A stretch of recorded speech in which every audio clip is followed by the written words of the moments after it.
Okay, which is the correct two-column proof? We're given that R is parallel to S. So now we know the relationships between the, corresponding angles are congruent, etc. Okay, but we're going to try and write this proof to get to the fact that B and H are supplementary. And I'm just going to highlight B and H here. Angle B, angle H. Okay, which, how do we get there? Well, it says, the first one says for A that angle B is congruent to angle C because they are vertical angles here and here. Okay, that's true. It also says that. That's true. It also says that here for this one.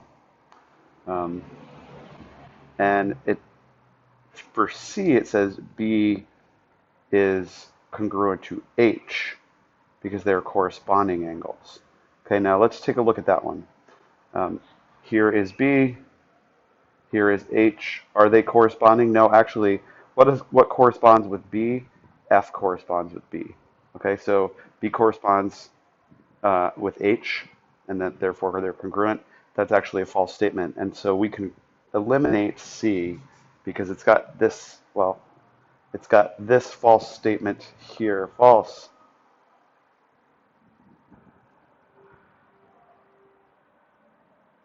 Okay, so we're going to say, nope, it's not that one. All right, let's keep going. Next line on A says angles C and E are supplementary because they're same side interior. C and E are supplementary, same side interior. That's true. Okay. The other one, I'm looking down here at B, what the next step is. D and H are supplementary because they are alternate interior angles. That's what B says for the next step. D and H are supplementary because they're alternate interior. No, those are corresponding angles. That is false. This is a false statement. Okay, so we can eliminate that one. Okay, so let's keep going. Angle E is congruent to angle H. By vertical angles, that's true. And now it says angle B and angle H are supplementary through substitution. Check it out. We have here a statement that says angle C and angle E are supplementary. And if B and C are congruent, we can replace B right here. And that's how you get from there to here. Okay.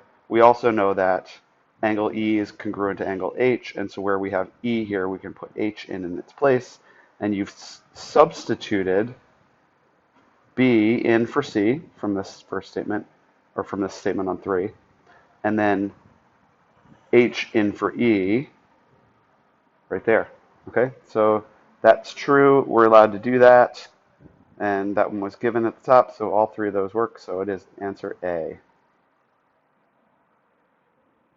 Okay. And of course, it's not D then because D says none of the above, but we did find